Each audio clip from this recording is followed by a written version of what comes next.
Brought to you by the Real Estate Board of Greater Vancouver.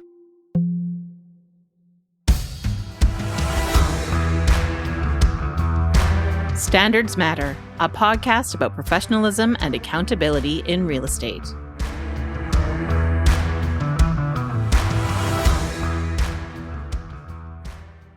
Standards Matter, Episode 8, What Makes a Public Forum? The following scenarios are inspired by real professional conduct cases. Some details have been altered for storytelling purposes, and we've removed all identifying information to respect the privacy of those involved.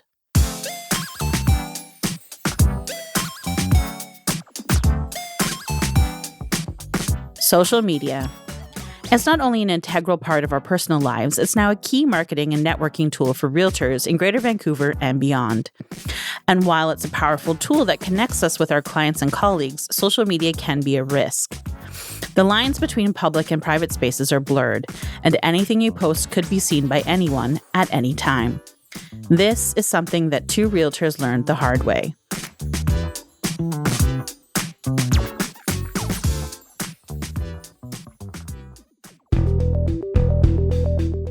Welcome to the Standards Matter podcast, brought to you by the Real Estate Board of Greater Vancouver. In each episode, we explore scenarios inspired by real professional conduct in arbitration cases to give you practical insight on how to strengthen professionalism in real estate and serve your clients better. I'm your host, Andrea Westaway. In this episode, we're doing something a little different. We have two cases that look at how our professional standards intersect with social media.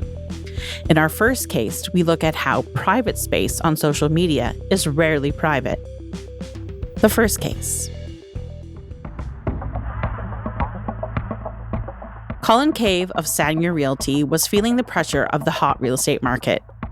His client Anne had been looking for the perfect home for months, but every time she found a potential listing, multiple offer situations would arise and Anne would inevitably lose out. It was hard for Colin to see. His business was successful and he worked with many sellers who were happy with the way the market had turned, but his buyer clients, like Anne, were always left in the dust. There were only so many times he could call Anne and other clients like her with bad news before it started to weigh on his conscience. So he took a special interest with Anne. Each night, well after his kids went to bed, Colin was up and searching for that perfect listing. He thought if he could find the perfect price point, that Anne could make an aggressive offer and finally get a place to call home. One evening, his persistence paid off. The condo was a little on the small side, and it wasn't technically in the neighborhood she wanted, but it was close enough to perfect. And because of these slight drawbacks, its price was right. Colin acted quickly. He texted Anne the listing, and soon he got the go-ahead. He followed the listing realtor's instructions and sent a message through Touchbase to set up a showing. The listing realtor was Phoebe Scott of More Homes Real Estate Services. Colin had worked with her before and knew from past experiences she could be a bit slow to respond. So the next morning he called Phoebe, confirming she received his message from the night before. Phoebe sounded a little irked, but they worked out a time and schedule for a showing. The showing went well, and Anne liked the place. After the showing, Colin sat down with Anne at a local coffee shop and went over his strategy. Make an aggressive offer right away with minimal subjects. Anne was a little nervous, but she understood the nature of the current market and agreed with Colin's suggestions. Colin presented the offer to Phoebe later that day. Unfortunately, the next day Phoebe called Colin to inform him that there were multiple offers. After a little bit of prying, Colin's instincts told him that there was likely a higher offer. Still, the subjects in Anne's were a strong incentive, and since she was already offering over the listing price, Colin was pretty sure that his client was the frontrunner. The next few days were tense. Anne texted him multiple times a day to check in on the offer, and Colin, in turn, texted Phoebe to no response. The day the offer expired, Phoebe called. It wasn't good news. Phoebe's client had accepted another offer. Colin was mad. All the chasing and follow-ups, the calls, the texts, the endless emails were for nothing. What about the opportunity to counter? There was no way the subjects were as good. Surely it was in Phoebe's client's best interest to see if Anne could go a little higher. But Phoebe said that her client was happy with the accepted offer and there was no need to counter.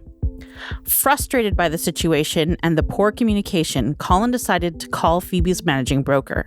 He had expected a professional conversation about a minimum standard of care, but the broker seemed uninterested. Sure, they said they'd look into it, but Colin knew what that meant. Nothing was going to happen. When he got home that night, he sat down in his home office and shut the door. He needed a moment to decompress and to calm down. That's when he decided to vent his frustration in a private, realtors-only social media group. He rarely posted there, but he knew it was a place where realtors swapped war stories and asked for advice on sticky situations. And while he told himself he wanted to get a third-party perspective on the situation to see if Phoebe's service really was as bad as he thought it was, Colin really just wanted to commiserate with other realtors. In the post, he didn't use any names, but he included enough details about the building and a vague reference to the brokerage. And more importantly, he didn't hold back his frustration, alleging that Phoebe never showed her client Anne's offer and suggested that she rushed her clients just to get a quick sale and commission.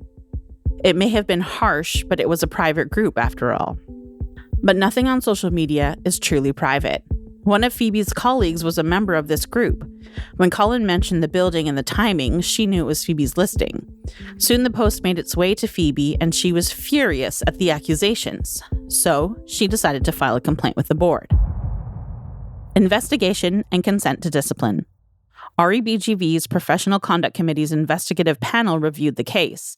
They found that Colin had violated Article 19 and 26 of the Realtor Code, which state, "The realtor shall never publicly discredit any other registrant. If the realtor's opinion is sought, it should be rendered with strict professional integrity and courtesy. And the business of a realtor shall be conducted so as to avoid controversies with other realtors." They also found he violated Section 6.08 of the Rules of Cooperation, which states a member shall not conduct himself nor permit his employees to conduct themselves in such a manner as to prejudice his reputation or the reputation of the board. And a member shall not injure falsely or maliciously, directly or indirectly, the reputation, prospects, or business of another member. In addition to a large fine, the committee ruled that Colin was to attend multiple courses at his own expense to further educate himself on the Realtor Code, the rules of cooperation, and conflict resolution. Colin also had to write a letter of apology to Phoebe and her broker. The second case. Sheena of Almost Home Realty had always been a go-getter. After getting numerous scholarships, Sheena went to university to get her degree in business and marketing. While studying, she befriended a few folks in the real estate profession, and before long, she was laser-focused on getting her license. In her final semester, she worked through the licensing program, and soon after getting her degree, she became a licensed realtor. Putting the theory she learned in school into practice, Sheena built a marketing plan around herself to build a brand. She knew as a young, inexperienced realtor, this would be her key to success. Sheena's plan was to build credibility by teaching potential clients about the profession, showing off how she'd operate in tough situations, and she would do this through social media videos. The videos took a long time, but she put together a slick and modern yet natural series that she was proud of. She covered a few different topics, spotlighting different marketing sales tactics, pointing out potential pitfalls in the home buyer and selling process, and highlighting her knowledge of the local market through statistics. But once the content hit the wild, Sheena's most successful posts were her do's and don'ts of real estate, which covered the best practices she would put into practice when working with her clients. These videos were so successful that Sheena's followers began to grow exponentially. However, Sheena quickly ran out of do's and don'ts to discuss, and her engagement started to wane. Feeling the pressure to create more content, she started finding other realtors' advertisements and critiquing them. At first, she was very careful, blurring the names and company information, but as the pressure for more content increased, she began to slip. Reacting to her followers, Sheena also became more bombastic in her videos. Her language became more extreme, and she became less focused on the do's and more focused on the don'ts.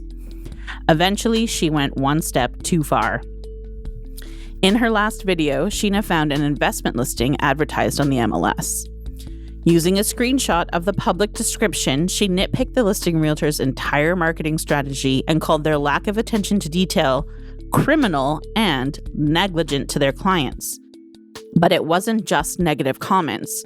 When Sheena started her do section, she gave shaky advice on how to evict a renter from an investment property. The video went viral and eventually made its way into the local mainstream media. The article used a screen grab from the video that showed the full listing, the listing realtor's name, and his phone number. The listing realtor found out about it by reading an article on the newspaper's website. He was furious and felt that Sheena had gone too far. That's when he filed a complaint with REBGV. Investigation and consent to discipline. REBGV's Professional Conduct Committee's investigative panel reviewed the case. They found that Sheena had violated Article 12, and as we mentioned in the last case, it states, "The realtor shall never publicly discredit any other registrant. If the realtor's opinion is sought, it should be rendered with strict professional integrity and courtesy." They also found she'd violated Section 6.08 of the Rules of Cooperation, which state, "A member shall not conduct themselves nor permit their employees to conduct themselves in such a manner as to prejudice their own reputation or the reputation of the board. A member shall not injure falsely or maliciously, directly or indirectly, the reputation or prospects of another member." And, subject to Sections 8.04 and 8.05, advertising in any form whatsoever of a listed property by any member other than the listing brokerage shall only be done with the prior approval of the listing brokerage, unless otherwise indicated in the listing contract. The committee found that due to the size of Sheena's audience, the reputational damage to the listing realtor was severe. They decided to suspend Sheena from membership for 2 weeks, levy a near maximum fine, mandate multiple courses at her expense, and instituted a requirement for Sheena's broker to pre-approve any of her marketing for 1 year.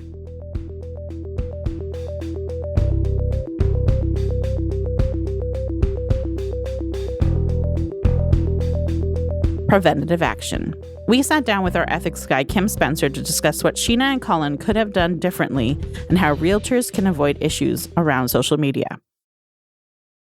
So, Kim, is it okay to vent about another's conduct online? Is there a rule-safe and ethical way to do this, or would this violate Rules of Cooperation, Section 6.08? When the committee looks at a complaint, it always looks at what happened. And so context is important. So giving a general answer to that, I'd say, no, don't vent online about other people. Mm-hmm. It's not only a risk that you're taking with the Professional Conduct Committee that someone's going to make a complaint about you, and then you're going to have to deal with that at the real estate board. And I'm sure you've got better things to do. But it's also potential legal liability for defamation. And I don't know if you know this, but your errors and omissions insurance specifically excludes defamation. So best just to give it a wide berth. But carrying on from the general sort of answer is professionals shouldn't discredit other professionals publicly. Mm-hmm. If you have something to say to someone, say it to them privately, politely. It's just unseemly for professionals to do that. And we're quite good at it, actually. We shouldn't be. Yes, aren't we all? So what about in private? Does the board consider a, quote, private social media group to be actually private? Well, my understanding of social media, because Andrea, you probably know I don't have social media. I do know that. A lumbering dinosaur.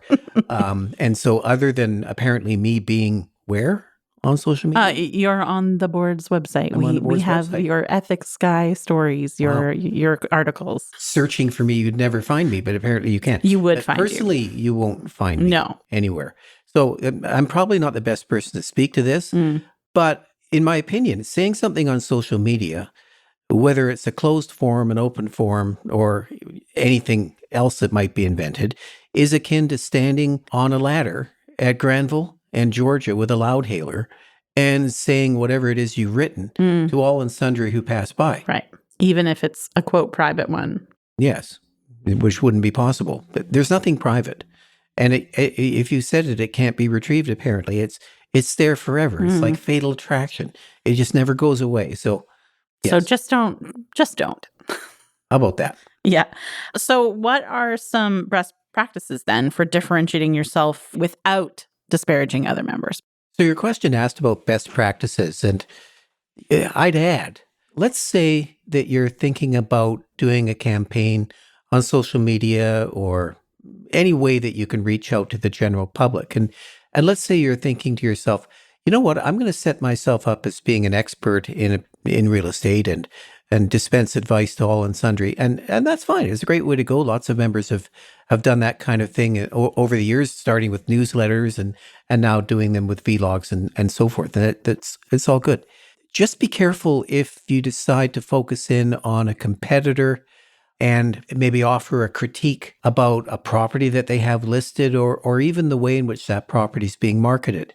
That conversation might be appropriate privately with your client in the form of advice as to how they might deal with that, whether or not they write an offer or a negotiation. But to dispense that kind of advice publicly can shed a not very flattering light on a competitor. And now it's out there in the public. So there can be some real consequences from that. So just be careful about that. Okay, excellent. How often do cases like these come to the PCC? Are there any common threads realtors should be aware of? We get 2 or 3 a year, not that many. I suspect there's more than that, but I think they get resolved with the help of the managing brokers, which is frankly what the committee expects. Sometimes I can help matters. The complaint comes in and I'll contact the other side and I'll make a suggestion. It goes roughly like this. You probably want to see if you can't get this resolved in some way, because I don't think that the committee is going to be thrilled about this. You're definitely not going to be thrilled with what I think might happen. So my advice, if you can get this resolved between the two of you, I'd recommend that. Right. But sometimes, because an egg can't be unscrambled, the thing has been said, the damage has been done.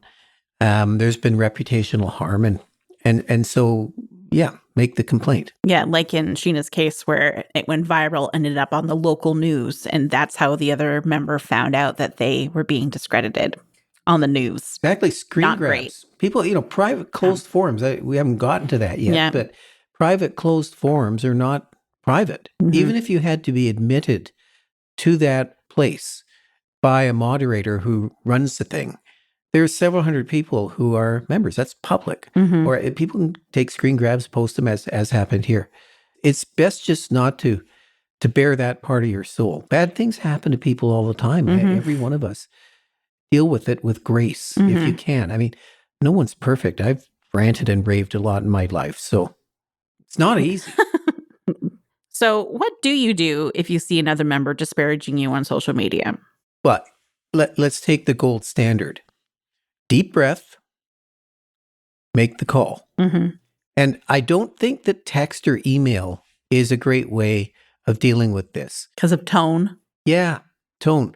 But also some of us, when we get behind the keyboard, there's actually sometimes two people. There's the person you meet in person, who's quite different from the person behind the keyboard. Can be. Yeah, well, and so you get an email message that's as long as War and Peace, and that's just not going to get you to where you want to be. Right. I think pick up the phone, call the person, which might shock them, and just have a conversation with them about what you've read and how you perceive that, and would they mind not doing that again in the future, taking it down or addressing the concern in some way. Right. If they won't. If they get defensive and rant back at you, then that's not great. And that's on them. Go to your broker at that point. Right. And we expect the brokers to speak to each other at that point. But ultimately, as I said before, you can make a complaint. And that the Realtor Code, and I forget which article it is, 26, something like that, requires that you make your complaint to the board and not air it publicly. Right. So when the PCC looks at these types of cases, what do they take into account when they make a judgment? Sure. Well, they look at the harm that was caused and the intent. If someone said something that's uncomplimentary about someone else and they haven't realized it, and that can happen, or they have half the information and they jump to conclusions, which we often do, and we then say something. That's one thing. And if there's been no harm caused other than some hurt feelings, it's not very public, and that's one thing. But if there's been reputational harm caused, either to the individual, their brokerage, or maybe collectively in the profession, then they would look at it differently. Because, as I said, you can't unscramble an egg. Right. So they'll have to deal with it in some way. Right. Anything else to add before we wrap things up?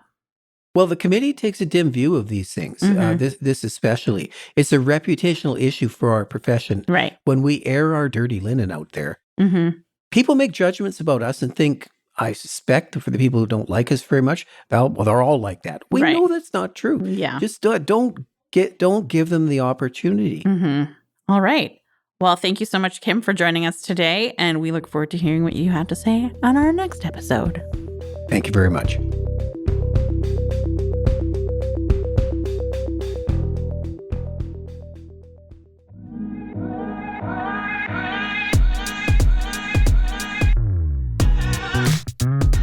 That's a wrap on episode 8 of Standards Matter. I've been your host, Andrea Westaway. We plan to regularly produce new segments to engage you in conversations about standards, accountability, and professionalism in real estate. If you have a question for us, reach out to us on REBGV's member Facebook group or shoot us an email at standardsmatter@rebgv.org. For more information on professionalism, including our conduct and arbitration cases, visit our member website at www.rebgv.ca. On behalf of the Real Estate Board of Greater Vancouver, thanks for listening.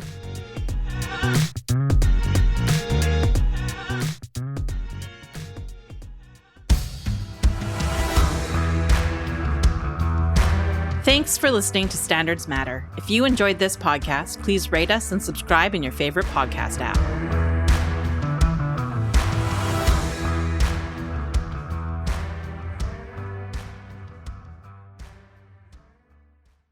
Brought to you by the Real Estate Board of Greater Vancouver.